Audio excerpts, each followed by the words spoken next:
Hello बच्चों, how are you? I hope कि आपकी पढ़ाई जोर शोर से चल रही होगी। चलो, I am so happy to meet you again. Today we are going to study securities valuation, advance financial management, CA final, CWA final, etcetera. So securities valuation में हम क्या क्या पढ़ेंगे? ओवरव्यू ऑफ वैल्यूएशन, आपको पता ही है कि वैल्यूएशन क्या होता है।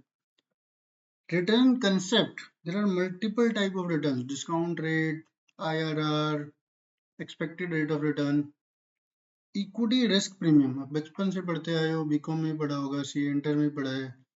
यू नो एक इक्विटी को एक प्रीमियम चाहिए होता है, so that we will study. I mean same thing will repeat maybe. Now the expectation from you is to have some advance knowledge. Required return of equity, so equity premium plus normal rate would be required return for equity. Return का मतलब equity share holder को क्या मिलेगा। अब बोलोगे कि sir ये तो वैल्यूएशन पढ़ रहे हो, आप ये क्या पढ़ा रहे हो। अभी वापस आते हैं। Discount rate selection in relation to cash flow. आप जो कैश फ्लो है उसकी जब आपको प्रेजेंट वैल्यू निकालनी है, तो present value, future value, NPV, ये जिंदगी भर आपके साथ लगी रहेगी। अगर आपको present value, NPV, discount rate नहीं समझ में आया, forget about this chapter. This chapter is all about, I'm not saying it all about, but 80% is NPV, present value, future value, time value of money. We'll just discuss it again. I'll make sure, not in this video, but I'll make sure your concept of time value of money are firm, because to be a successful finance professional, specifically when you're dealing in the securities, etc., or even in the capital budgeting, you must know time value of money. You must understand the crux of time value of money. Valuation of equity shares. Equity share की value कैसे कैसे किस किस method से निकाल सकते हैं। अब before we get into the chapter, I'll tell you that valuation itself is a big industry now. आपको पता है ICAI का भी एक RV है, registered valuer, I am a member of that also.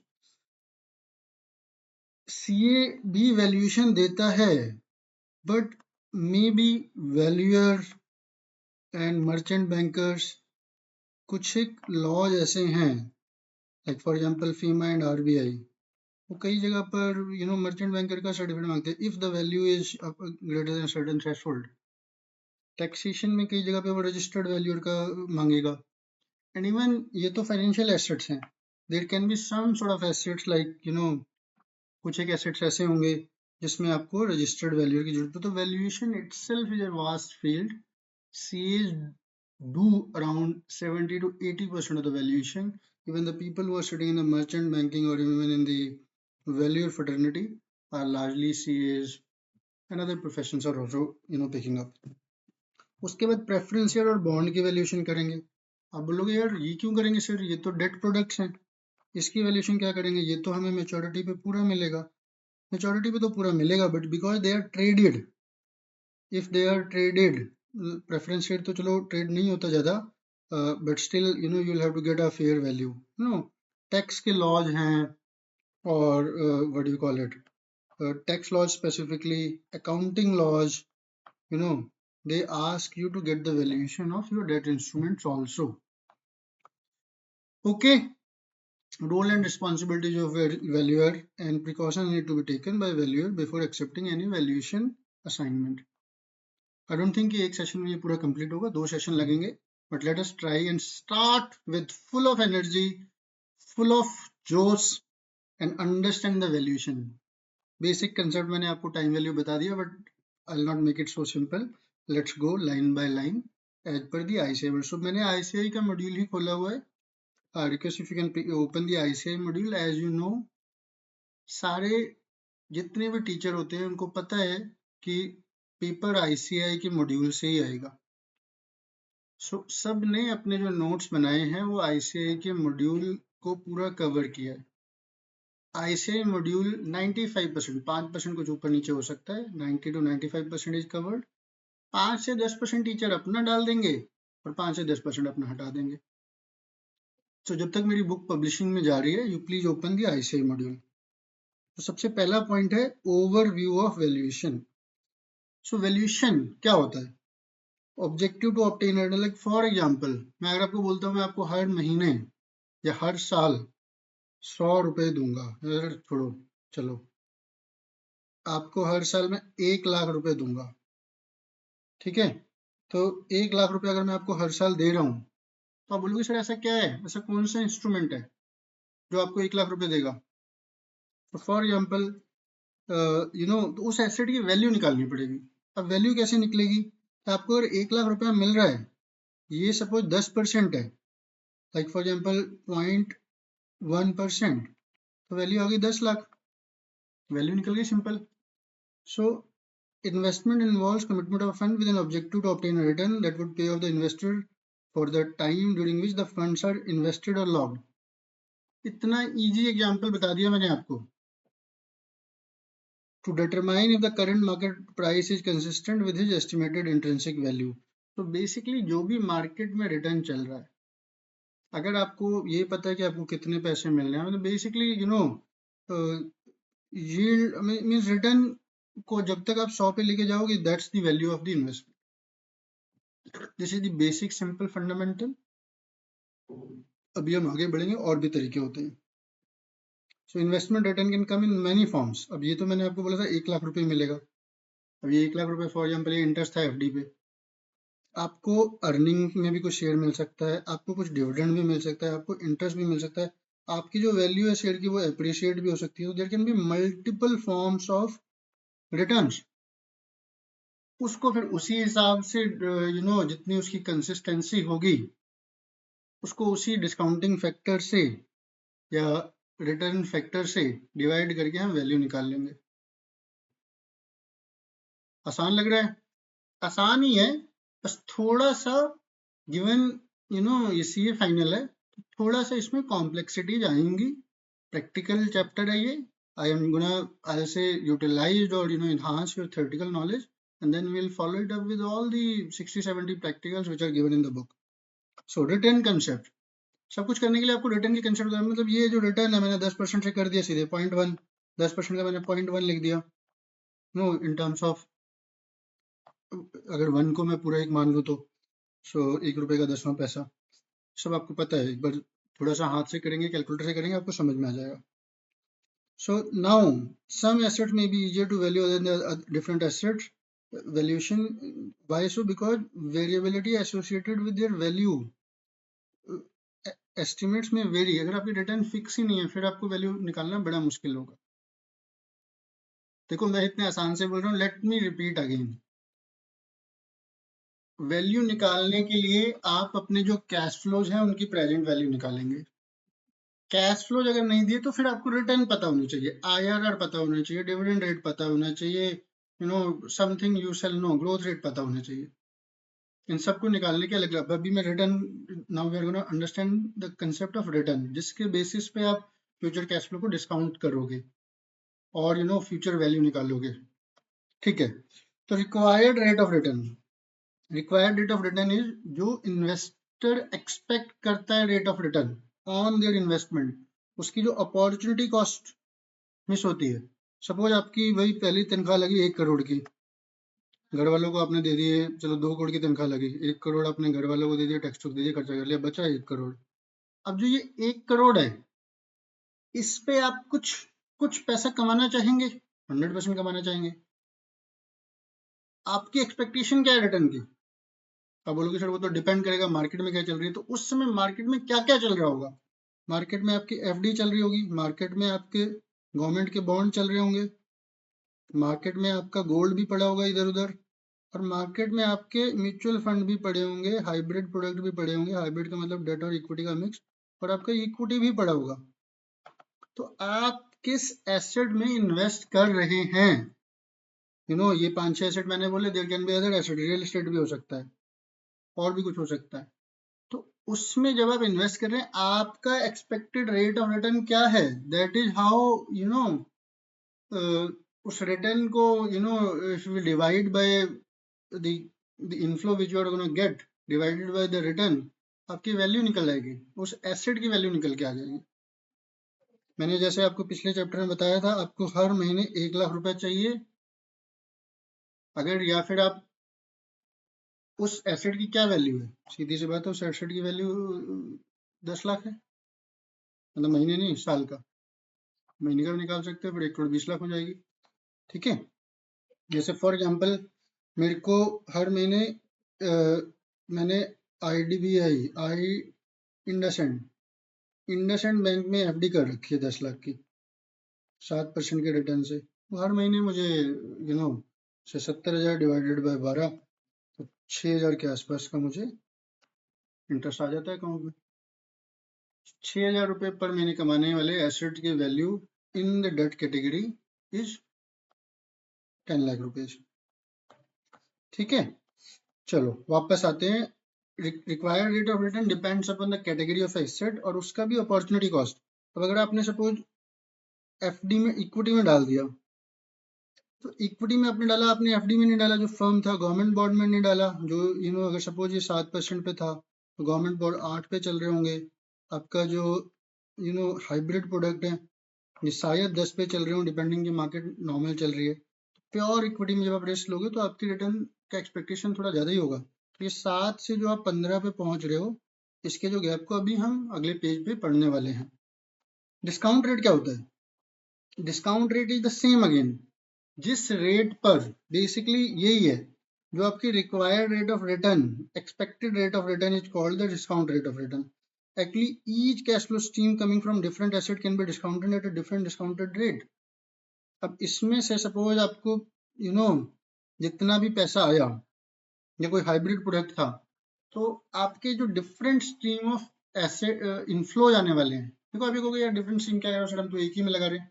अरे मेरे दोस्तों, हो सकता है, सिंपल सी बात है, शेयर में बिलीव मी और नॉट डिविडेंड आता है और वैल्यू भी बढ़ रही है, वैल्यू भी एक्रीट हो रही है। बॉन्ड जो होते हैं उसमें इंटरेस्ट भी आता है, कूपन भी आता है, वैल्यू भी बढ़ रही है, रिडीम भी कर सकते हो आप। रिडीम कैसे करोगे? अगर मार्केट में डायनेमिक चेंज हुआ, आपका यील्ड चेंज हो गई उस बॉन्ड पे, ट्रेडेड बॉन्ड था, तो आप उसको रिडीम कर सकते हो। रिडीम का मतलब बेच के पूरा इन्फ्लो ले सकते हो। तो डिफरेंट टाइप ऑफ जो रेट उस पर्टिकुलर कैटेगरी ऑफ एसेट के लिए अप्लाई होते हैं, उसको मिला मिलू के वो सब एक कंबाइंड डिस्काउंट रेट बन जाएगा। तो यहाँ पे एक एग्जांपल दिया हुआ था। और इसका एक तो तरीका ये हो गया, दूसरा तरीका ये हो गया जो रिटर्न है दे आर नॉट कांस्टेंट, जैसे यहाँ पे लिखा हुआ है। चलो इसको पढ़ लेते हैं एक बार। Discounted at a different discount rate, when we use the same discount rate to get the same present value. So इसी को यहाँ पे आ जाते हैं। अब आपने किसी कंपनी में इन्वेस्ट किया हुआ है, या एक आपका डिस्काउंट रेट चेंज हो रहा है, एक साल में 2% रिटर्न आ रहा है आपको, इस डिस्काउंट रेट कह लो, इसको यील्ड कह लो, आप इसको रिटर्न कह लो, या इसको आप कुछ भी कह लो। ठीक है। Depending upon how you are using it, if you are using it to calculate the present value, you will call it discount rate. When you are investing and you want to check the future value and regular flow of income, you will call it interest rate. When you will monitor it over a period of time, then you will see कि yield क्या चल रही है उस समय, so that कि आप अपनी उस yield से divide करके अपने asset की value निकाल सको। तो एक साल 2 था, 3.2 था, अगले साल 3.6, 4.8, और फ्लोज भी चेंज हो रहे हैं, कंपनी भी ग्रो कर रही है। तो इसका एक कंबाइंड जो डिस्काउंट रेट निकला, वो निकला 4.486%, वेटेड एवरेज, सम प्रोडक्ट लगा के करते रहते हो यार ये लोगों। आई थिंक आपको समझ में आ गया होगा। 1276 कैसे निकला, ये वर्किंग आप मुझे करके दिखाओ। 4.46% पर एनम। दूसरे साल इसकी क्या वैल्यू होगी? दूसरे साल ये कितना होगा? 1 प्लस 4.48%, यानी 104% से डिवाइड कर दोगे, थोड़ा सा कम हो जाएगा, से 4.2% आ गया, जो भी आ गया, उससे आप हर फ्लो को मल्टीप्लाई करोगे तो 1278 पहुंच जाओगे। प्लीज डू दी वर्किंग, कुछ काम आप भी करो। चलो, थोड़ा सा मुश्किल है, बट कैलकुलेटर यूज करना पड़ेगा आपको, थोड़ा सा टाइम लगेगा, बट आप पहुंच जाओगे इस पे। Internal rate of return. अब इंटरनल रेट ऑफ रिटर्न क्या होता है? कि कई बार आपको फ्यूचर वैल्यू पता होती है, या फिर आपके माइंड में बड़ा क्लियर होता है कि भैया ये मुझे IRR चाहिए। विदाउट दिस IRR कंफर्मेशन, आपको कोई टर्म शीट का साइन करनी है, उसमें ये रेट लगाना है, उसमें इसको मेंशन करना है। तो सीधी सी बात है, अगर पहले साल आपको 3,000 का, एग्जांपल से समझा देता हूँ सीधे, और 3,000 का आपको डिविडेंड चाहिए, व्हेन यू नो कि आपको 3,000 मिलना है, तो इसका IRR 15% हो गया। दूसरे साल आपको अगर दोबारा क्या कहते हैं, दूसरे साल आपको अगर दोबारा 3,000 ही मिलता तो फिर आपकी रेट कम हो जाएगी, क्योंकि ये 15% भी तो डिस्काउंट हो गया। 1 डिवाइडेड बाय 15% डिवाइडेड बाय 115%, तो आपका रेट फिर वो व्हाट डू कॉल इट 14.467% हो गया। तो to have a constant IRR आपका रेट जो है वो इंक्रीज करना पड़ेगा, अदरवाइज डिस्काउंटिंग फैक्टर तो नीचे गिर ही जाते हैं। ये मैंने आपके लिए काम रेडी करके रखा है, I think this is the right time कि मैं आपको दिखा दूं। कैसे दिखाएं वो चीज़ें, फाइल में पड़ी हुई है मेरे।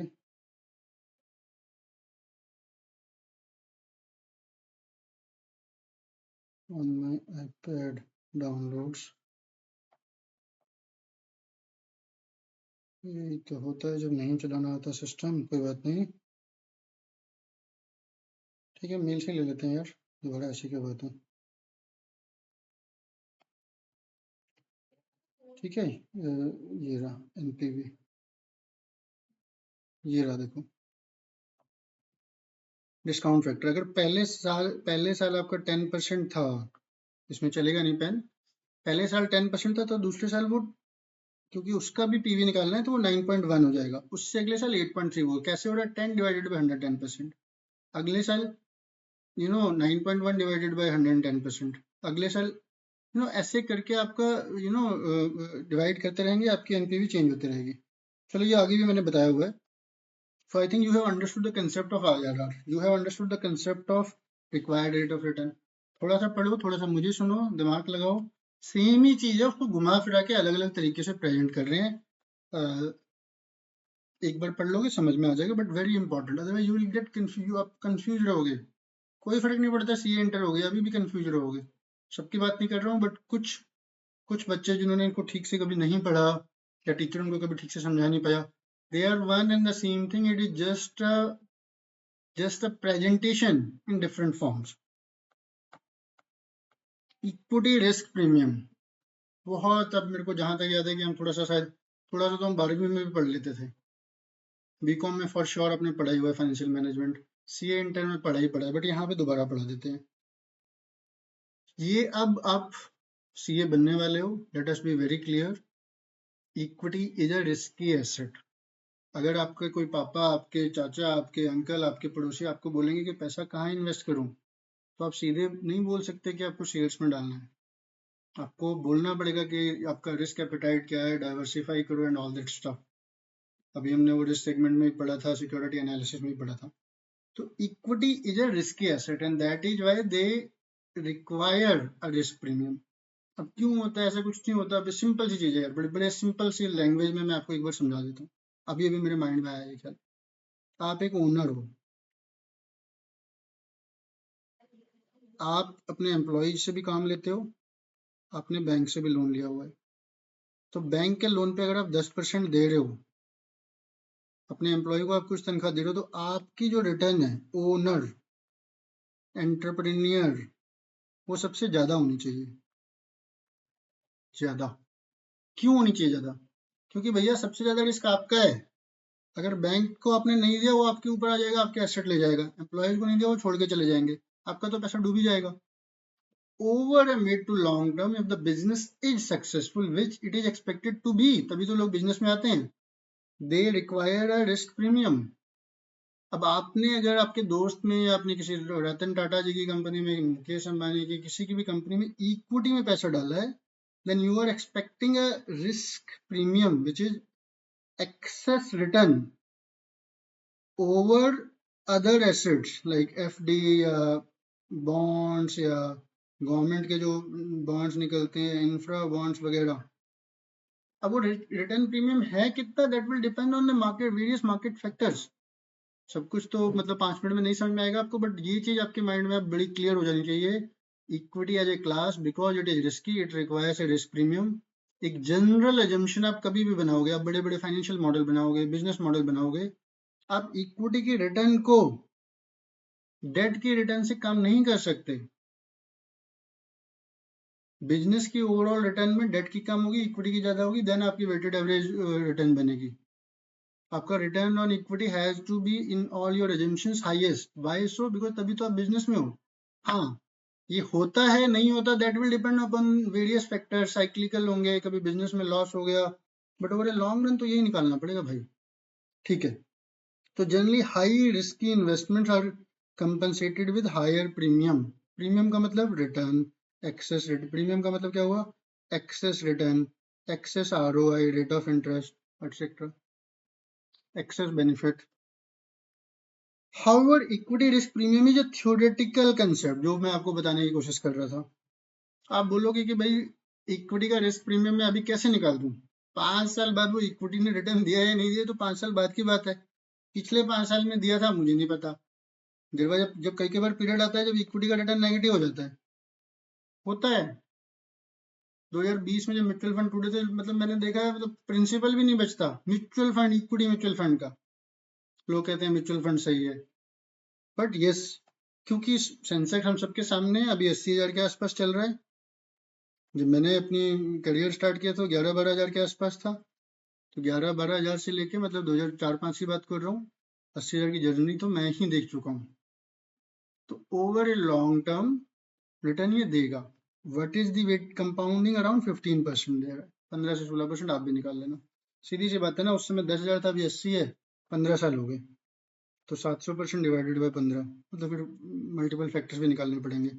सो ये देखना पड़ेगा आपको। 20 साल हो गए अराउंड। 2000, मैंने 11 बोल दिया बट एक्चुअली वो 2004-05 की स्टोरी थी।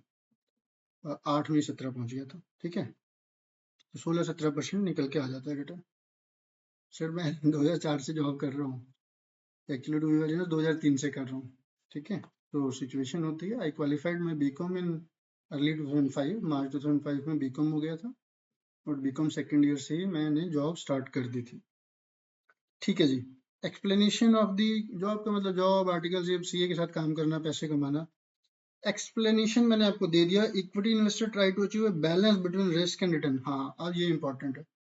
अब छोड़ो ये, मैं बैलेंस वगैरह आपको नहीं समझाऊंगा, बट जितना हायर रिस्क किया, आपने किसी लार्ज कैप में डाला है, वहां पे रिस्क कम होता है, तो वहां पे रिटर्न भी नॉर्मल मिलेगी। आपने किसी स्मॉल कैप में डाल दिया, किसी स्टार्टअप में डाल दिया, 3 साल रॉकेट हो सकता है। ठीक है, तो there have to be balance between risk and return. If the company wants to pursue investment money into its stock, it must provide stimulus. अगर कोई कंपनी चाहती है कि लोग उसकी इक्विटी में पैसा डालें, स्टार्टअप चाहता है डालें, तो कुछ ना कुछ तो देना पड़ेगा ना। स्टार्टअप आप ये बोलेगा कि आप मेरे को पैसा दे दो इक्विटी के फॉर्म में, और मैं आपको 10% का रिटर्न दूंगा, या सपोज 7%। हम कहेंगे यार मतलब मैं बेवकूफ़ हूँ क्या, मैं एफडी में लगाऊंगा। हाँ, इक्विटी के फॉर्म में वो रिटर्न गारंटेड दे रहा है, then it's an hybrid product. तो कोई भी 7-8% के लिए इक्विटी में पैसा नहीं लगा रहा है। जो भी पैसा लगा रहा है वो इक्विटी की एप्रिसिएशन को लेके लगा रहा है। अपना रिस्क प्रीमियम तो रिकवर करेगा ही करेगा। चलो, very good. I think I am really happy guys, आपको इतना अच्छा समझ में आ रहा है। इतने अच्छे बच्चे बहुत कम मिलते हैं। ये चैप्टर रिलेटिवली इजी है, आपने पढ़ा हुआ है कई बार। Calculation of equity risk premium बड़ा सिंपल है, same concept. R R is risk free return. अब रिस्क फ्री रिटर्न हम पढ़ पढ़ के तंग हो चुके हैं, आपको नहीं समझ में आएगा, बट मैं समझा देता हूँ। जब आप पैसा लेके मार्केट में निकलोगे, आपको 10 मिनट में समझ में आ जाएगा। 10 मिनट्स कैसे? आप एफडी पूछोगे, रिस्क फ्री है। रिस्क फ्री तो नहीं है, बट वेरी, हिस्ट्री में कहीं फेल ही नहीं हुई। बैंक 5 लाख तक तो आरबीआई गारंटी दे देता है, तो बैंक फेल नहीं होगा, तो एफडी रिस्क फ्री है। गवर्नमेंट के बॉन्ड, आरबीआई बॉन्ड निकालता है, गवर्नमेंट निकालती है, स्टेट गवर्नमेंट निकालती है, कभी भी फेल नहीं हुए गवर्नमेंट बॉन्ड्स। अगर फेल हो गए तो मतलब भारत सरकार ही फेल हो जाएगी ना यार, सरकार अपना पैसा नहीं देगी थोड़ी ना हो गए। अपने पोस्ट ऑफिस में डिपॉजिट है, ये these are called risk free returns. अब इसके थोड़ा सा ऊपर जाओगे तो आपके प्राइवेट बॉन्ड्स आ जाते हैं। तो suppose risk free return, generally मैंने अपनी लाइफ में इसको 5% से लेके 8% की रेंज में घूमते हुए देखा है, 9% तक भी देखा है। ठीक है, तो अब जब आप क्या कहते हैं मार्केट में जाओगे, तो मार्केट का रिटर्न अभी हमने पिछले पेज पर डिस्कस किया, 16 से 17% या 20% आता है। तो 17% लेते हैं, 17 minus 9, 8% is the market return. So risk RX is the expected return of equity is risk free, which is say 8%, plus RM risk return of the market मतलब इक्विटी माइनस RR जो आपकी रिस्क फ्री रिटर्न दोबारा आ गई। तो आप यहाँ पे बीच में एक एक्स लगा हुआ है बच्चों, देखो। आई थिंक मैं दोबारा समझा देता हूँ। ओके, थोड़ा इसको भी करने की कोशिश करते हैं, सीखते हैं। ठीक है, आपने लाइफ में बहुत बार पढ़ा है, एक लास्ट टाइम मैं समझा रहा हूँ क्योंकि इसमें से एक क्वेश्चन आना ही आना है। कुछ भी कर ले सीए इंस्टीट्यूट, एक क्वेश्चन इस कंसेप्ट पर देगा ही देगा, क्योंकि this is one of the crux. आपको 7-8 क्रक्स, आपको 8 से 10 कंसेप्ट बताने जा रहा है इंस्टीट्यूट पूरी पढ़ाई में। कुल मिला के पूरे फाइनेंशियल मैनेजमेंट में 8 से 10 कंसेप्ट पढ़ाने जा रहा है वो। उसमें से एक कंसेप्ट तो ये है ही है। इंटर में ही पढ़ा है आपने, बड़ा कोई बेवकूफ़ी होगा जब नहीं आएगा, एमसीक्यू में आ सकता है, कहीं ना कहीं पे ही जरूर आएगा। तो calculation of the equity risk premium, RX is the expected return जो इक्विटी होल्डर। मार्केट की तो पता, देखो मार्केट तो मैं बता रहा हूँ ना, अब वो इट कैन वेरी, क्योंकि मेरे पास तो पास डाटा पड़ा हुआ है, मेरे सबके पास पड़ा हुआ है, गूगल पे अवेलेबल है। But as an concept, when we see history, when you are going to invest in the equity shares, एक आपके माइंड में रिटर्न होगी। दैट रिटर्न वो कैसे कैलकुलेट करोगे आप? रिस्क फ्री रिटर्न नंबर 1, बीच में मल्टीप्लाई का साइन इस पे वापस आते हैं, एंड प्रीमियम। तो जो मार्केट रिटर्न दे रही है माइनस रिस्क फ्री इनटू में एक्स। तो एक्स क्या होता है? एक्स यहाँ पे कहीं दिखाया नहीं हुआ इन्होंने, दिखाया तो है थोड़ा सा, बट ये रहा beta. X is called the बेटा।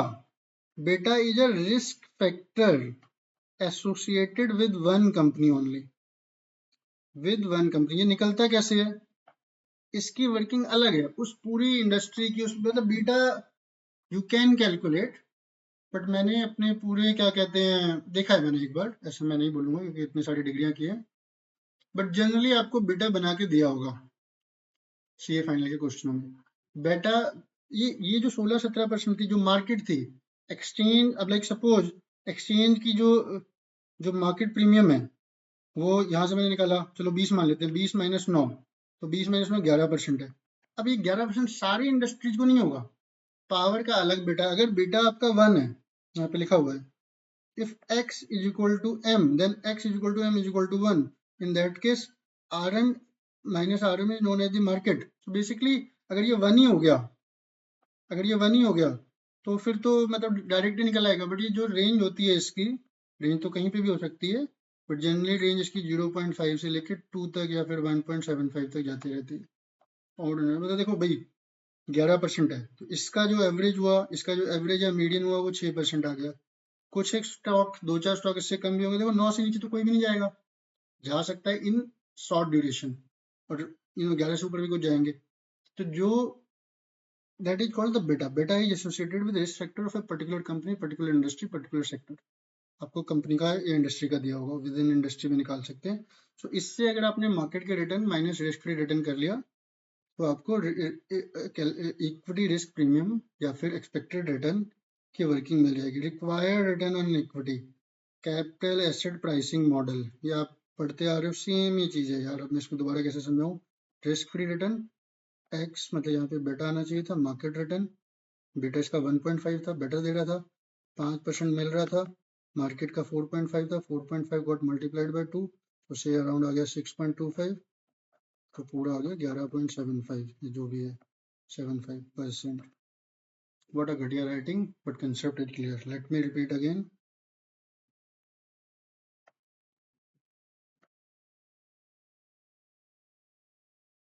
तो हो ही नहीं रहा यार, वाह। चलो, थैंक्स टू दी टेक्नोक्रेट्स कि हमारे पास अभी ऐसे फीचर्स भी हैं, वरना अपने टीचर के बोर्ड को साफ करने के लिए अकेला क्लास में मैं ही जाता था। ठीक है, तो अभी हम पढ़ रहे हैं रिक्वायर्ड रिटर्न फॉर इक्विटी या ऑन इक्विटी। मैंने कई बार आपको समझा दिया, रिटर्न थोड़ी सी ज़्यादा होगी। कैसे होगी? Risk free return. Risk free का मतलब जो आपको बिना कुछ किए, बिना दिमाग लगाए डाल देने हैं post office, FD, government bond, etcetera में। ठीक है, आप बोलोगे सर वो तो लिक्विड नहीं होते। अरे मेरे भाई, लिक्विड उस पीरियड की देखनी पड़ेगी आपको, फैक्टर्स बहुत सारे आएंगे। अगर आप इक्विटी में भी डाल रहे हो, अगर आप ये थोड़ी ना एक दिन की रिटर्न आप एक साल से कंपेयर नहीं कर सकते, तो कॉरेस्पॉन्डिंग पीरियड डेफिनेटली आएगा, वो एक अलग कंसेप्ट है, बट वेरी गुड क्वेश्चन। सो आपको ये कैपम मेथड क्या कहता है? रिस्क फ्री रिटर्न इनटू में एक्स इनटू में market risk premium. Market risk premium हमने निकाला था, मार्केट की रिटर्न सपोज 10% थी, 11% निकाली थी हमने। रिस्क प्रीमियम अगर किसी पर्टिकुलर इंडस्ट्री का कम है, उसका 1.5 आ गया, तो फिर ये निकाल दिया आपने 1.5 टाइम्स। मैंने लिख भी दिया यहाँ पे, टाइम्स लिख दिया। बहुत ही सिंपल था गाइस, कॉन्ग्रेचुलेशन, अपने लिए तालियां बजा लो, जोर से तालियां बजाओ। आपको कैपम समझ में आ गया। कैपम की फुल फॉर्म क्या है? Capital asset pricing model. Sir ये तो इससे पहले ही आप समझा चुके थे, मैं क्या ऐसे ही बना हुआ है। कंसेप्ट सेम ही है, वही चीजें घुमा फिरा के आते रहेंगे। एक चीज आपको समझनी है टाइम वैल्यू ऑफ मनी, अभी वापस आते हैं। और दूसरा आपको समझना है मार्केट का रिस्क प्रीमियम। ठीक है, चलो अगले अगले अगले टॉपिक पे आगे, discount rate selection in relation to the cash flow. बड़ा थ्योरेटिकल सा कंसेप्ट दिया हुआ है इन्होंने, बहुत ही, मैं वर्ड यूज नहीं करना चाहता, बहुत ही सिंपल सा कंसेप्ट दिया हुआ है। हैविंग सेड आपको पता होना चाहिए। एक होता है nominal cash flow without any adjustment of inflation, एक होता है रियल कैश फ्लो। अब रियल और नॉमिनल का क्या मतलब है? भाई आपके पास 100 रुपए थे, आपने इसको 6% पे इन्वेस्ट किया, अगले साल आपको 6 रुपए का इंटरेस्ट मिल गया। बट अब इस 6 रुपए से आज 1 साल पहले आप एक किटकैट खरीद सकते थे। अब उसी किटकैट की वैल्यू 1 साल के बाद 7 रुपए हो चुकी है। तो एक्चुअली तो 1 रुपए तो इन्फ्लेशन में भी चला गया ना आपका। तो इन ए वे अगर आप सेम परचेजिंग प्राइस देखोगे तो 7, 6 इज नथिंग बट, एक तो माइनस कर दो क्योंकि एक के तो इन्फ्लेशन हो गई, तो बचा 5। ये हुआ आपका रियल रिटर्न। तो अब रियल रिटर्न देगा कोई कैसे? तो यहाँ पे लिखा भी हुआ है, in a short term and under conditions of low inflation the nominal and the real cash flows are almost same. However in conditions of high inflation rate nominal cash flow will be higher than the real cash flow. समझ में आ गया? बोलो sir ये दिया क्यों है? आपको nominal ही लेना है। जब आप बहुत ही हाई लेवल काम करोगे तो फिर आपको उसमें से कुछ नहीं करना है यार, रिटर्न माइनस इन्फ्लेशन, आपकी रियल रिटर्न आ गई। ये तो इतना बढ़िया मैंने किटकैट का एग्जांपल दे दिया। किटकैट भी आजकल 10 रुपए की आती है वैसे, छोटी वाली।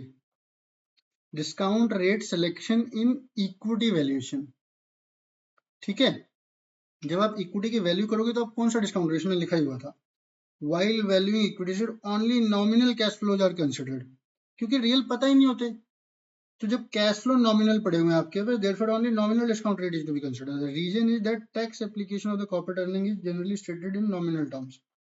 ठीक है, तो जो ज्यादातर क्वेश्चनों में आपका आपका नॉमिनल रेट या जो रेट दी हुई है वही दिया होगा, बट ये एक हाई लेवल कंसेप्ट था जो बहुत ही इंपॉर्टेंट कंसेप्ट है। एक्चुअली ये कंसेप्ट बहुत इंपॉर्टेंट है।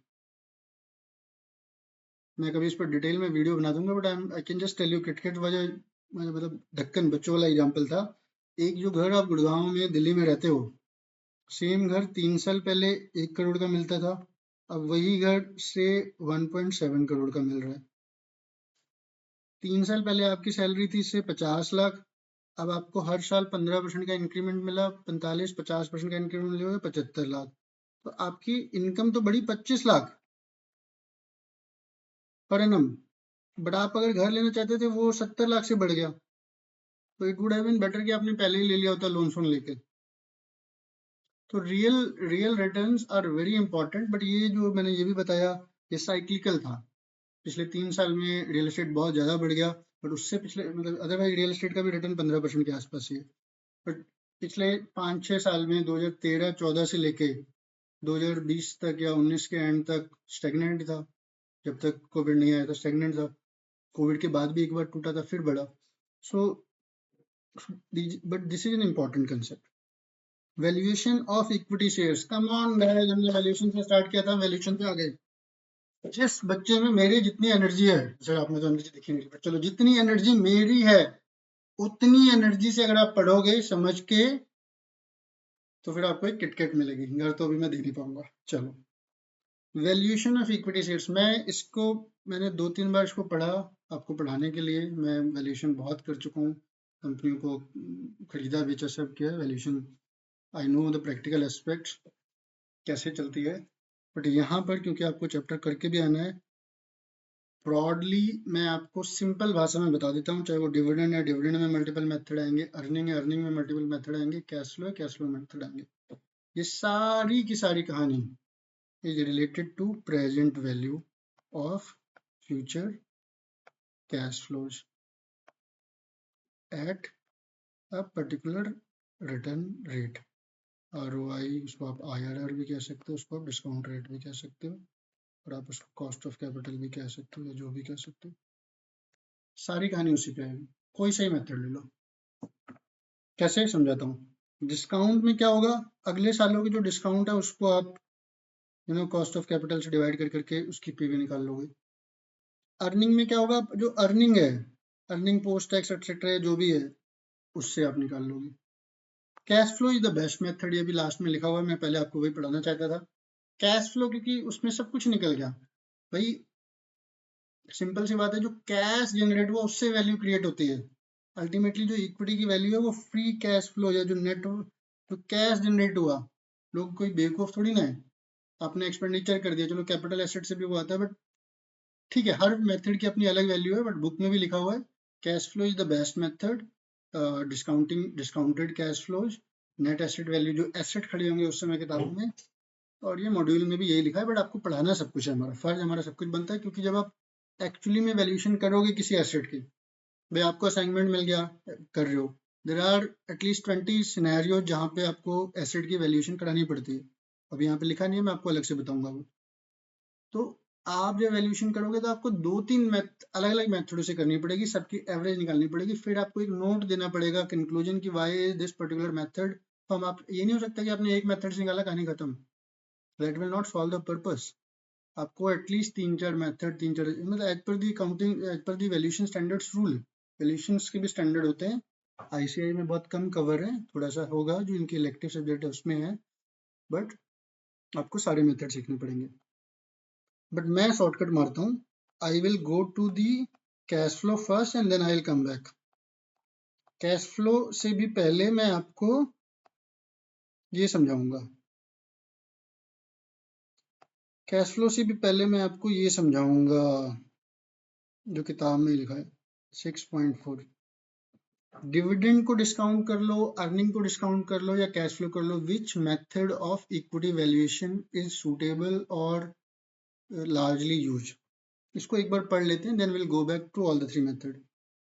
इन the dividend discounted model for analyst, देखो आप एनालिस्ट बनोगे, एनालिस्ट का काम है, ये सीए के पेपर का भी काम है, बट उसके बाद एनालिस्ट का काम है। Considers the stream of expected dividends to the value of the company stock. It is assumed that the company follows a consistent dividend payout ratio which can be less than the actual cash available with the firm. अब भाई सीधी सी बात है, आप value निकाल रहे हो, future cash flow को discount कर रहे हो। एक मतलब महानुभाव है वो, गॉर्डन या जो भी कह लो, कि जितने भी फ्यूचर में डिविडेंड मिलेंगे उसको आप आज की प्रेजेंट वैल्यू निकाल लो, उससे वही कंपनी की वैल्यू है प्लस टर्मिनल वैल्यू।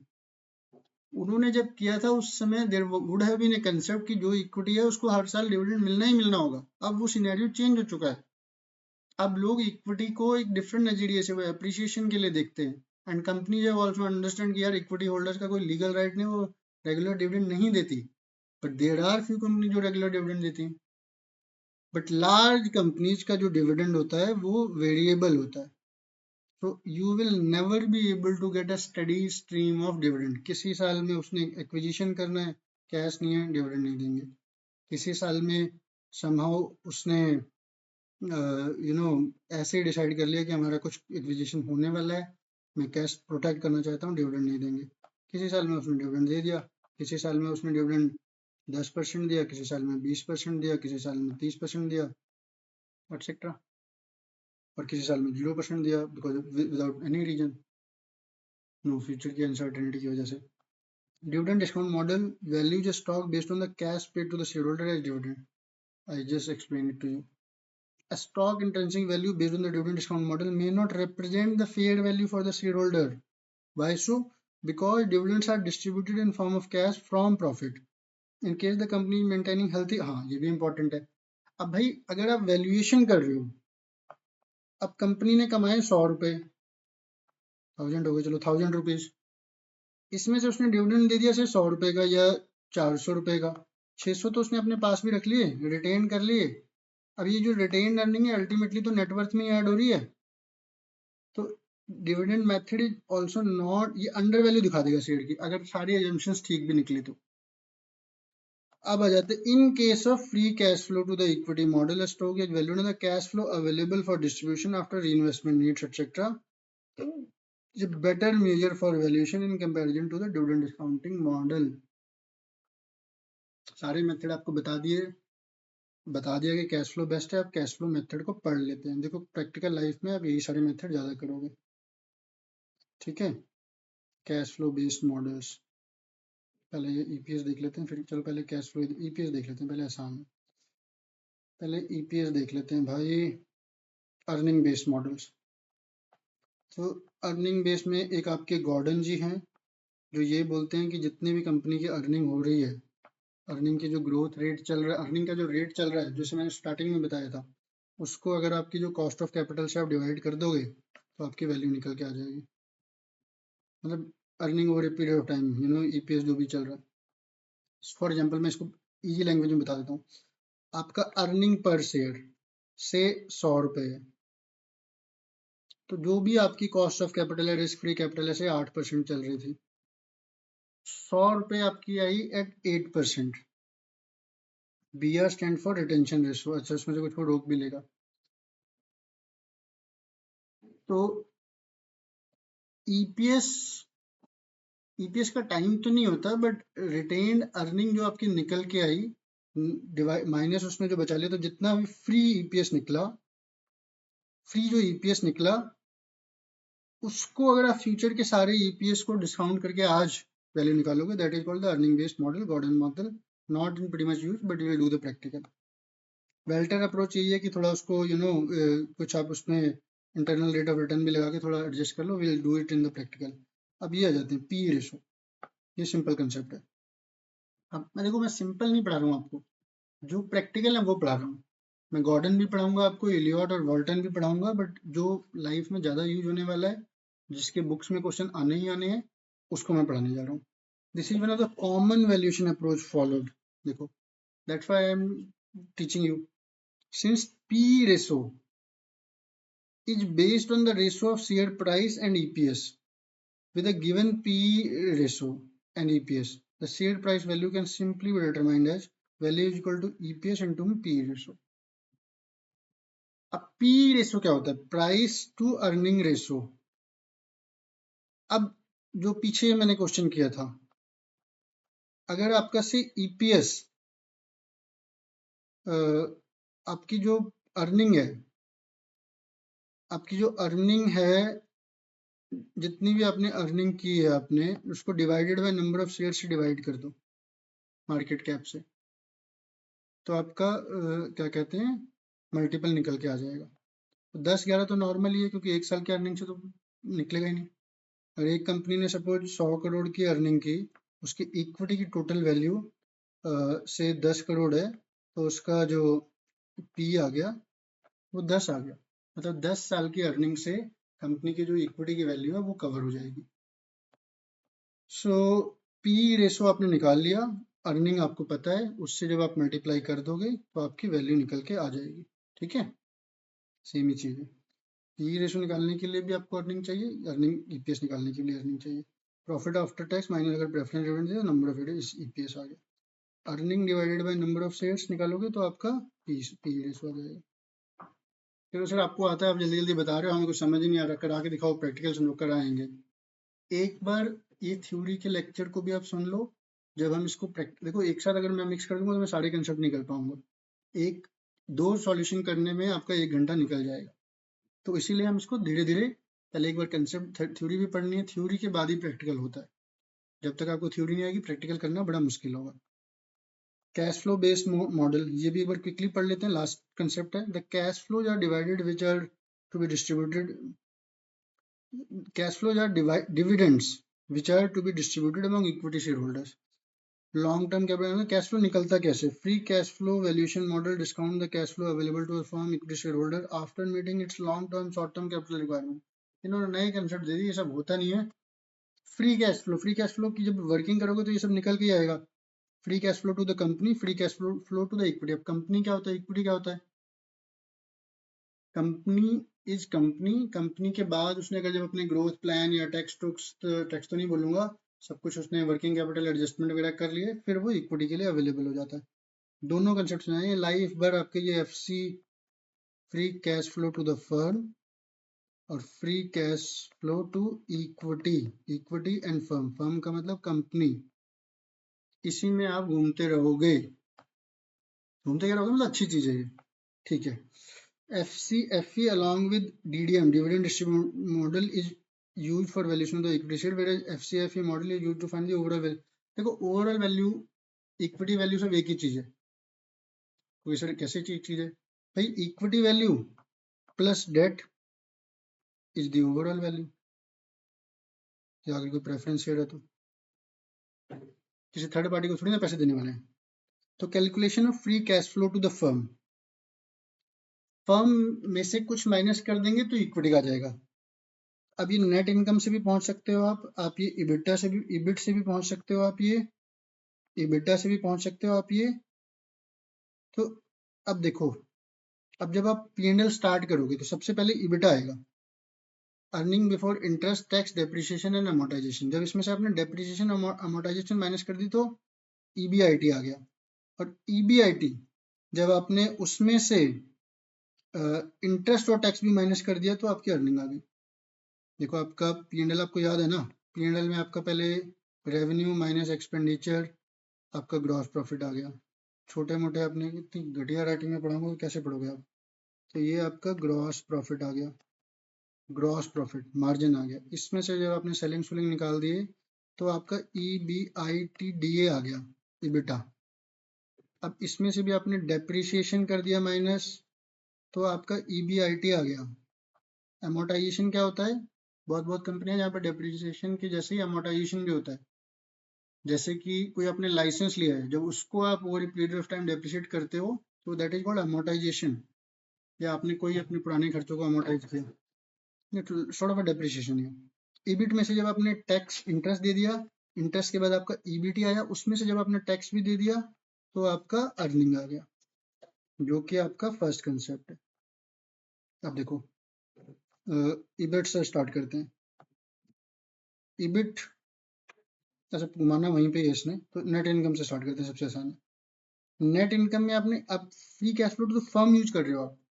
अब ये बड़ा डिफिकल्ट कंसेप्ट है, डिफिकल्ट तो नहीं, वो बच्चों वाला कंसेप्ट है, क्योंकि ये बोल रहा है कि फर्म की वैल्यू निकालो। अरे भाई फर्म की वैल्यू क्यों निकालो, बट ये बोल रहा है निकालो तो निकालो।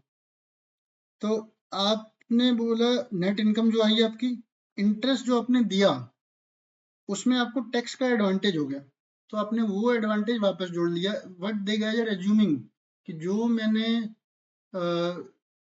इक्विटी लगाई उससे मेरे को टैक्स का फायदा हो गया, तो मेरा टैक्स उतने से कम गया, ठीक है। क्योंकि नेट इनकम था, मैं टैक्स वापस नहीं जोड़ रहा, तो टैक्स के नेट ऑफ टैक्स नहीं जोड़ रहा, तो टैक्स का फायदा हो गया। Plus depreciation plus minus capital expenditure, अगर आपने कुछ बेच भी सकते हो कई बार, minus capital expenditure minus change in working capital, ये बड़ा इंपॉर्टेंट है। चेंज इन वर्किंग कैपिटल आपका पीछा छोड़ेगा नहीं। इन अ नॉर्मल बिजनेस कुछ नहीं होता, अगर एक बिजनेस स्टेबल है तो फिर इसमें कोई ज्यादा फर्क नहीं पड़ता, बट इन अब नॉर्मल सिचुएशन में आपको वर्किंग कैपिटल का हमेशा ध्यान रखना पड़ेगा, क्योंकि कैश निकाल रहे हो आप। अब मैंने आपको पिछले भी एक चैप्टर में समझाया था, आपकी सारी सेल्स क्रेडिट पे हो रही है और पैसे नहीं आ रहे, बाद में बैड डेट बन सकते हैं, और सारे जो क्रेडिटर्स हैं वो आप कैश में पे कर रहे हो, सिचुएशन इज नॉट हेल्दी, ठीक है। अब आगे ईबिट से सेम कहानी, EBIT plus depreciation capital expenditure change होगा, ईबिटा पे आ गए। ईबिटा में आपने डेप्रिसिएशन, इसमें देखो ईबिट में भी डेप्रिसिएशन था, इसमें वन में इसमें टैक्स का थोड़ा सा इंपैक्ट लेना पड़ा, तो वही P&L को रिवर्स ऑर्डर में जा रहे हो फ्री कैश फ्लो निकालने के लिए। आप निकाल क्या रहे हो यार, free cash flow for the firm. तो फर्म का जो फ्री कैश फ्लो है वो इंटरेस्ट टैक्स सब कुछ क्या कहते हैं माइनस करने के बाद, कैपेक्स को माइनस करने के बाद वर्किंग कैपिटल एडजस्टमेंट में जो कैश फंस गया वो जो बचता है उसको बोलते हैं free cash flow to the firm. अब फर्म से इक्विटी पे कैसे निकलते हैं, कैश फ्लो फ्रॉम ऑपरेशन यहाँ पे भी निकल के आ गया बेस्ड ऑन कैश फ्लो। ये कैश फ्लो से ही मैं आपको समझाऊंगा एक्चुअली अलग चैप्टर में, क्योंकि ज्यादातर जो आजकल एनुअल रिपोर्ट है उसमें कैश फ्लो होता है, P&L नहीं होता। Cash flow from operation plus interest plus capital, interest क्यों ऐड कर रहे हो, क्योंकि ये फर्म के लिए निकाल रहे हो। फर्म क्या है, फिर फर्म अज्यूम कर रही है कि जो डेट भी कैपिटल थी, डेट कैपिटल, डेट कैपिटल का मतलब जो डेट जिसने दिया है उसको डेट कैपिटल, एक सोफिस्टिकेटेड लैंग्वेज है, उसको मैंने दे दिया, बट उसमें से भी मेरा टैक्स बच गया, ठीक है। सो नाउ कैपिटल एक्सपेंडिचर और capex in single year is calculated, ठीक है फाइन, ये तो समझ में आएगा आपको। मतलब कैपिटल एक्सपेंडिचर कैसे निकलोगे, एक साल में जितना भी आपने केपेक्स पे खर्च किया, ठीक है, changes in the working capital आप कैसे निकालोगे? वर्किंग कैपिटल होता है current asset minus current liability. आपको नॉन कैश आइटम उसमें से निकालने हैं। Current asset minus cash balance उसको निकाल देना है। पिछले साल से इस साल का माइनस करोगे, आपको कैश कंज्यूम हुआ या लगा पता चल जाएगा। बड़ा सिंपल है, जस्ट सोच के देखो। Current asset minus current liability excluding cash. आपके पिछले साल का क्लोजिंग क्या था, इस साल का क्लोजिंग कितना। अगर पिछले साल सपोज करंट एसेट 100 थे, करंट लायबिलिटी से 90 थी, ये था आपका 10। इस साल आपका करंट एसेट से सपोज 120 है, करंट लायबिलिटी है आपकी से 70, तो ये आपका हो गया 50। तो 50 माइनस 40, आपके 40 रुपये फंस। 50 माइनस 10, आपके 40 रुपये फंस गए। फंस कैसे गए? क्रेडिटर आपने कम कर दिया, डेटर बढ़ा दिया। सब प्रोपोर्शन में चलता तो नॉर्मल चलता तो कुछ नहीं होता। If change in working capital is positive, it means increase in the working capital requirement, hence reduced driven cash flow। ठीक है, सिंपल है, मतलब मेरे को भी सिंपल है, आपको भी सिंपल है। ओके, हाँ, अब ये आ गया कि भैया फर्म का present value of stable period का एक ही तरीके से निकल जाएगा। अगर मल्टीपल है तो ये तो एक ही साल का निकला ना, आपको एज्यूम करना पड़ेगा ग्रोथ है या नहीं है। अगर ग्रोथ होगी तो उसमें ऐड करना पड़ेगा। एक्सप्लिसिट पीरियड अलग है, कोई आपका ट्रांजिशन पीरियड आएगा, कभी बिजनेस तो ऐसे जाएगा ना। तो वो सारे पीरियड पे अलग अलग जो कैश फ्लो होंगे, अलग अलग रेट से आपको डिस्काउंट करना पड़ेगा। अब डिस्काउंट रेट क्या होती है मैंने आपको बता दिया, आपको एक्सेल में समझाया था। डिस्काउंट रेट का मतलब बड़ा सिंपल, एक बार दोबारा बता देता हूँ। आपको कोई बंदा 90 रुपए आज दे, आज फर्स्ट ईयर, या एक साल बाद 100 रुपए दे, क्या फर्क पड़ता है? कोई फर्क नहीं पड़ता। अगर आपका 10% का रिटर्न है तो 90 रुपए अगर आपने आज डाले, 10% पर डाले, तो 9 रुपए तो मिल ही जाएंगे। तो 99 तो आपके वैसे ही बन गए। अगर ये रिटर्न कहीं गलती से भी सपोज 15% होती तो आप लॉस में थे इसमें। आप बोलोगे सर फैक्टर भी तो होता है, तो करेक्ट है, वो सारी चीजें अलग। फ्यूचर इज अनसर्टेन, बट हम आज के टाइम में काम कर रहे हैं। अब ऐसे ही आपको हर साल के कैश फ्लो मिलेंगे, ऐसे ही जो रेट है कि आप उसको इन्वेस्ट करते रिस्क फ्री रिटर्न पे, या एक पर्टिकुलर आईआरआर पे, एक पर्टिकुलर कॉस्ट ऑफ कैपिटल पे, तो आपको क्या मिलता। I will humbly request, and मैं खुद भी बनाऊंगा एक बार टाइम वैल्यू ऑफ मनी पे 10-12 प्रैक्टिकल एग्जांपल के साथ, एक्सेल और कैलकुलेटर लेके जब बैठेंगे तो उसमें कर लेंगे। Free cash flow to the equity, वही ये कहानी है, तो पूरा इसने दिखा दिया। अरे भाई पूरा क्यों दिखा रहा है? तो यहाँ तक तो ये केपेक्स तक तो फर्म के लिए था। आपने नया डेट लिया, रीपेमेंट किया, new issue of preference share, सब कुछ कर लिया, तो इक्विटी का आ गया। सो फर्म में से आपको ये तो नेट प्रॉफिट से निकाला है इसने, इंटरेस्ट भी माइनस किया होगा इसने कहीं पे, वो आ गया डेट में ही। डेट रीपेमेंट में इंटरेस्ट आ गया। ठीक है, तो उसमें आपने अपने अगर डेट कैपिटल को, प्रेफरेंस शेयर कैपिटल को भी पे कर दिया। Free cash flow to firm था, इसमें से आपने डेट कैपिटल को भी पे कर दिया। इंटरेस्ट तो आप पहले, टैक्स तो आप पहले ही पे कर चुके थे। अगर प्रेफरेंस को कुछ देना है आपने वो भी पे कर दिया, तो जो बैलेंस बचेगा वो बचेगा free cash flow to equity.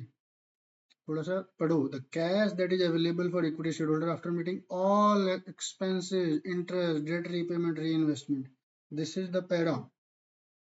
अब बोलोगे सर हमारे को भैया मॉड्यूल है, मॉड्यूल उठाओ, मॉड्यूल में लिखा हुआ है, मेरे नोट्स भी आपको अवेलेबल मिल जाएंगे। Don't worry, they are freely available. Idea is not to lecture देके चले जाएं, ये आइडिया नहीं है भैया। आइडिया है कि आपको पढ़ाएं, समझाएं। तो जस्ट टू क्विकली रिकैप, हमने आज किया क्या, इस लेसन में हमने क्या क्या किया, इतनी मेहनत करके मैंने, मेरे साथ जो आप लोगों ने भी किया। Okay guys, let's come back quickly. बहुत सारे पेपर पढ़ लिए। वैल्यूएशन क्या होता है मैंने बता दिया आपको। जितनी भी रिटर्न आ रही है डिवाइडेड बाय, अगर आपने एब्सोल्यूट इनकम को एक पर्टिकुलर रेट से डिवाइड कर दिया, वैल्यू निकल के आ जाएगी। रिटर्न कंसेप्ट, डिस्काउंट रेट क्या होता है, आईआरआर क्या होता है, एक्सपेक्टेड रिटर्न क्या होता है, बता दिया मैंने आपको। इक्विटी रिस्क प्रीमियम क्या होता है, समझा दिया आपको, और आपको समझ में भी आ गया। Required return of equity same he concept है कि आपने रिस्क प्रीमियम में रिस्क फ्री में ऐड कर दिया, वो आ गया। वैल्यूएशन ऑफ इक्विटी मैंने आपको बता दिया, कोई भी मेथड ले लो, फ्यूचर जो कैश फ्लो है उनको आपको डिस्काउंट करना है। एनपीवी, प्रेजेंट वैल्यू आपको समझनी ही पड़ेगी, कोई ऑप्शन नहीं है उसको ना समझे बिना। आप बचपन से पढ़ते आए हो, बचपन का मतलब अपने 11वीं से हम ये चीज स्टार्ट कर देते हैं, बीकॉम में पढ़ते हैं, चैप्टर है पूरा पूरा टाइम वैल्यू ऑफ मनी पर। अब ये फाइनल है आपके लिए, एंड बहुत आई से 95% बच्चों को ऑलरेडी आता भी होगा। प्रेफरेंस शेयर की वैल्यूएशन अभी नहीं पढ़ी, उसको अगले सेशन में पढ़ लेंगे। तो इक्विटी की वैल्यूएशन चाहे वो डिविडेंड मेथड हो या अर्निंग मेथड हो या पी मल्टीपल बेस्ड मेथड हो या फिर कैश फ्लो मेथड हो। लास्ट में मैंने आपको 6.4 ऑफ द इंस्टीट्यूट मॉड्यूल में पढ़ा दिया कि ज़्यादातर जो मेथड यूज होगा वो आपका कैश फ्लो से होगा, क्योंकि आप जब प्रैक्टिकल लाइफ में जाओगे आपको एक पूरा फोकस मिल जाएगा, उसमें नेट जो कैश फ्लो आएगा उसी पे पीवी लगा के वैल्यू निकाल लोगे। एक चीज मैंने आपको और बताई कि एक मेथड से वैल्यूएशन नहीं होता, valuation itself is a big market now. तो आपको 2-3 मेथड से करना पड़ेगा, पी मल्टीपल कंपेयर ये वो फलाना धम का, फिर आप जो वैल्यूएशन रिपोर्ट बनाओगे उसमें आपको अगर सारे मेथडों से आसपास आ रही है तो एवरेज ले लोगे, और otherwise you will have to net asset value. आपको उन सारे मेथड से निकाल के फिर एक वैल्यू निकालनी पड़ेगी। अभी आप सीए दे रहे हो but you have to be ready कि वैल्यूएशन की इंपॉर्टेंस क्या है। प्रेफरेंस शेयर और डेट की भी वैल्यूएशन होती है, क्योंकि अकाउंटिंग कंसेप्ट होते हैं, टैक्सेशन कंसेप्ट होते हैं, they are also traded value. उसको हम अगले लेक्चर में कवर करेंगे। आई होप कि आपको मजा आ रहा होगा। This is a very I will say big initiative from my side to pass on the knowledge of financial management and taxation to all my budding future chartered accountant friends or the students, because इतनी ज़्यादा लंबी लंबी faeces with no value, I was feeling pain, and even it was my passion to teach also. Society ने बहुत दिया है तो I am also trying to return. I know कि चैप्टर में प्रैक्टिकल आएंगे, मैंने खुद स्कैनर खरीद लिया है। I am making the what you call it what you call it practical sums जो बनने वाले हैं उनको कैसे सॉल्व करेंगे। थोड़ा सा उसमें टेक्निकल इशू आ रहा है मुझे, but we will start covering the practical. सारे जो इंस्टीट्यूट के डिफिकल्ट क्वेश्चन हैं मॉड्यूल के, सारे जो आरटीपी एमटीपी हैं, सारे जो अच्छी जो फाइनेंशियल मैनेजमेंट की रेफरेंस बुक है उसमें जो बड़े मेन क्वेश्चन है वो हम सारे करने की कोशिश करेंगे। मैं कराऊंगा, अल्टीमेटली तो आपने ही करना है। So all my very best guys, see you soon, take care, bye bye.